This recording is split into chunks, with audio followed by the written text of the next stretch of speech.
Welcome to the Everyday English Podcast. I am Sarah, and I am so glad you could join us today for this session on professional growth. We are here to talk about something that sits at the very heart of your career advancement, and that is the language of leadership. And I am Mark. You know, Sarah, I was thinking about this the other day while I was in a meeting with some of our international partners. I noticed a massive gap between the people who were leading the conversation and the people who were simply following it. It wasn't just about who had the most experience or the highest title. It was really about the specific words they chose to describe their ideas. That is exactly what we are diving into today. Many of our listeners are at that intermediate or upper intermediate level, where their English is technically correct, they aren't making big grammar mistakes, and their vocabulary is functional, but they feel stuck. They feel like they sound like a student rather than a manager or a director. This is what we call the perception gap. The perception gap is a dangerous place to be because you can be the smartest person in the room, but if your English sounds like it came straight out of a middle school textbook, people might unconsciously treat you like a junior employee. If you want to move from being a task taker to a decision maker, you have to upgrade your vocabulary. Before we get into our 5-point leadership English checklist, I want to remind everyone that if you find these tips helpful for your daily work life, make sure to subscribe to the Everyday English Podcast and hit that notification bell so you never miss our daily listening practice. It is the best way to turn these lessons into a permanent habit. That is a great point, Mark. Consistency is key. Now, let's look at the first item on our checklist, which is a very common trap. It is the transition from using the verb think to using the verb consider. In a casual setting, saying, "I am thinking about an idea" is perfectly fine. But in a business meeting, think can sound a bit passive or even accidental. I see what you mean. If I say I am thinking about a new marketing strategy, it sounds like I am just sitting at my desk daydreaming. It doesn't sound like a professional process is happening. Exactly. When you swap think for consider, you are signaling to your listeners that a logical, analytical process is taking place. To consider something implies that you have weighed the pros and cons, looked at the data, and are now in the phase of evaluation. For example, instead of saying, "I am thinking about a sale for next month," try saying, "I am considering a promotion strategy to drive our quarterly goals." Do you hear the difference in authority there? It sounds much more intentional. The word consider suggests that you are the one in control of the information. It shifts the focus from your internal thoughts to your external actions. A great way to practice this today is to look at your calendar. For every meeting you have scheduled, ask yourself what you are currently considering regarding those topics. Instead of, "I think we need more people," try, "I am considering the need for additional resources to match our competitors." That phrase, "match our competitors," is another powerful piece of the puzzle. It shows you are looking at the bigger picture. When you use consider, you are inviting people to respect your intellectual process. So your first action step for today is simple. The next time you are about to say "I think" in an email or a meeting, pause. Replace it with "I am considering" or "we are currently evaluating."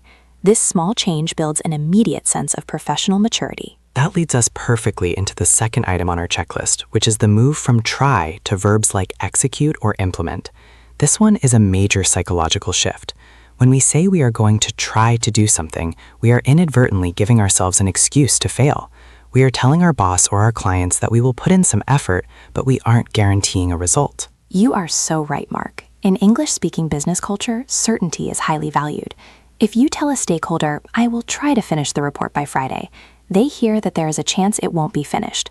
But if you say, "I will implement a new workflow to ensure the report is completed by Friday," you sound like someone who solves problems rather than someone who just works on them. I love the word implement. It sounds very structural and organized. Another great alternative is the word execute. In a business context, to execute doesn't mean something dark. It means to carry out a plan or an order. If you say, "Our team is ready to execute the new sales strategy," you sound like a high-level operator. You are focusing on the action and the outcome. It is all about the confidence you project. Let's imagine a scenario where a manager asks you how you are going to handle a drop in customer engagement. A student-level response would be, "I will try to call more customers." A leadership-level response would be, "I am going to implement a customer outreach program to address the engagement gap." One sounds like a small task, the other sounds like a professional solution. To make this actionable for our listeners, I want you to try this today. Think of one project you are currently working on. Instead of saying what you are trying to do, write down one thing you are going to implement. Use that word in your next status update. I am implementing a new system for file sharing, or I am executing the final phase of the project. You will notice that people start to trust your progress more because your language sounds more certain. That certainty is contagious, and it ties into the third point on our checklist, which is what we call the drive factor. We see this a lot with the verb increase. Many learners say we want to increase sales, or we want to increase our followers. While increase is a fine word, it can feel a bit like a natural phenomenon, like the tide coming in. It doesn't always show who is making it happen. This is where we bring in the verb drive. This is such a common word in corporate boardrooms. You don't just increase sales, you drive sales. You don't just increase engagement, you drive engagement. When you use the word drive, you are positioning yourself as the engine. You are the force that is causing the growth to happen. It creates a very strong mental image.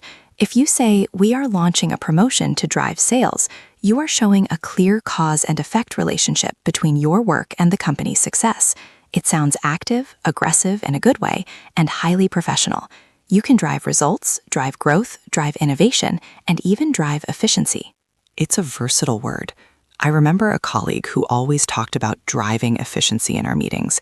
Even though his actual job was quite technical, the way he used that word made everyone view him as a strategic leader. He wasn't just doing his job, he was driving the company forward. If you want to try this today, look at your primary goal at work. Whatever that goal is, start describing your actions as driving that goal. For instance, I am driving better communication within the team. It sounds much more powerful than I am helping people talk more. That is a brilliant example, Mark. It really shows how a single word can change the energy of a sentence. And speaking of energy, that brings us to the fourth point on our checklist, which is moving from being an outsider to an insider through the use of pronouns. This is less about high-level vocabulary and more about the habit of ownership. This is something I see all the time with people who are nervous about their English. They tend to use the words I or they. They might say, I am doing this task for the company, or they want me to change the plan. This creates a distance between the speaker and the organization. It sounds like you are just a visitor or a temporary worker. Exactly. A leader always speaks from a place of partnership. The simple swap here is to use we and our. Instead of saying, I have a plan for the promotion, say, our promotion strategy is designed to match the competitors. Instead of saying, they decided to change the budget, say, we are adjusting our budget to focus on growth. Even if you weren't the one who made the final decision, using our shows that you take responsibility for the outcome. It's a sign of loyalty and alignment. When a boss hears an employee say our goals or our challenges, they see someone who is invested in the company's future. It makes you look like a stakeholder. If you are constantly saying they, it can sound like you are complaining or that you don't agree with the direction of the company. And it's so easy to implement. Your action step for this point is to listen to yourself in your next meeting.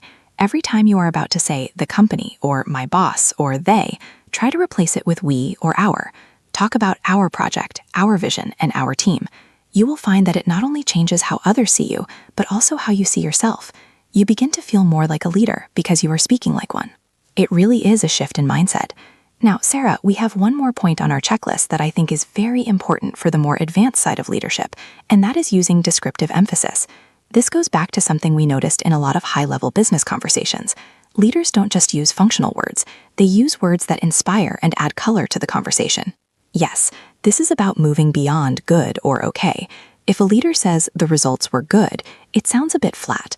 But if they say the results were brilliant or the team's effort was outstanding, it creates an emotional connection. This is what we call emotional intelligence in language. You want to use descriptive words that show you are engaged and passionate about the work. I love the word brilliant. It's very common in British business English, but even in American offices, using words like fantastic, exceptional, or critical can make a huge difference. If you say, this is a good point, it's a standard response. But if you say, that is a critical point that we need to consider, you have suddenly elevated the importance of the entire conversation. It's about adding weight to your words. When you are descriptive, you are showing that you have a high level of discernment. You aren't just seeing things as black and white, you are seeing the nuances. However, the trick here is not to overdo it. You don't want to sound like a cheerleader. You want to sound like a measured professional who recognizes excellence when they see it.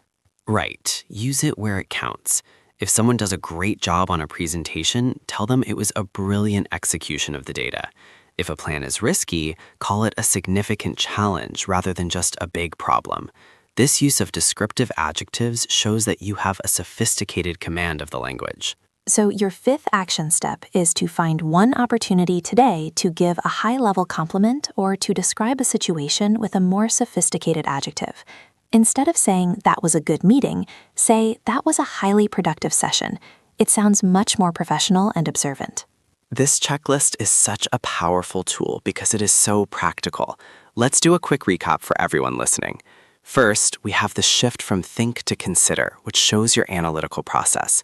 Second, we move from try to execute or implement, which shows your certainty and ability to deliver. Third, we use drive instead of just increase to show your agency and control. Fourth, we use we and our to show ownership and alignment with your organization. And fifth, we use descriptive emphasis to show your passion and professional discernment. If you can master just one of these swaps each week, your professional persona will transform. You will notice that people start to listen to you differently. They will start to look to you for your opinion and your leadership because you are finally using the language that matches your skills and your ambition. It really is about bridging that gap between how you feel inside and how you sound to the world. We know that learning a language is a long journey, but these small, strategic changes are what make that journey pay off in your career. We want to hear from you. Which of these 5 swaps do you think will be the hardest to make? Or perhaps you have one that you are already using. Let us know in the comments. And if you are ready to take this even further, we have a very special challenge for you. It's called the Sent Folder Audit. Go into your email account today and look at the last 5 emails you've sent to a colleague or a client. Read them out loud and see how many student-level words you used. Could you have used consider instead of think? Could you have used drive instead of increase? This is the best way to see your own patterns and start making changes immediately. That is such a great exercise, Sarah. It makes the lesson real. It's one thing to hear us talk about it, but it's another thing entirely to see it in your own writing. I did this audit myself a few months ago, and I was shocked at how often I used the word try. It was a real wake-up call for me to start using more decisive language. It's a wake-up call for all of us. Even native speakers have to be careful about these choices. But for English learners, it's an even bigger opportunity to stand out. When you speak with this level of precision, you are showing that you have done the work to understand the culture of leadership, not just the rules of grammar. Exactly. And that is why we do what we do here at the Everyday English podcast. We want to give you the tools not just to survive in English, but to thrive and reach your full potential in your daily life and your career. If you haven't already, please hit that subscribe button and turn on the notifications. We have new lessons every day that cover everything from money and relationships to these deep dives into professional English. We are so proud of the progress you're making. Remember, fluency isn't about being perfect. It's about being effective. Every time you choose a better word, you are becoming a more effective communicator and a stronger leader. Don't be afraid to make mistakes, but always be looking for that next level of growth. You have the talent and the drive to succeed. Now you have the language to back up. Go out there today, perform your audit, use your new vocabulary, and show everyone what a leader you truly are. We are cheering for you every step of the way. Thank you so much for spending this time with us. It has been a pleasure to share these leadership tools with you. Stay consistent, stay curious, and most importantly, stay confident in your ability to grow. We will see you back here tomorrow for another episode of the Everyday English Podcast. Keep practicing, keep driving your progress, and keep believing in yourself. You've got this. Have a fantastic day of leadership.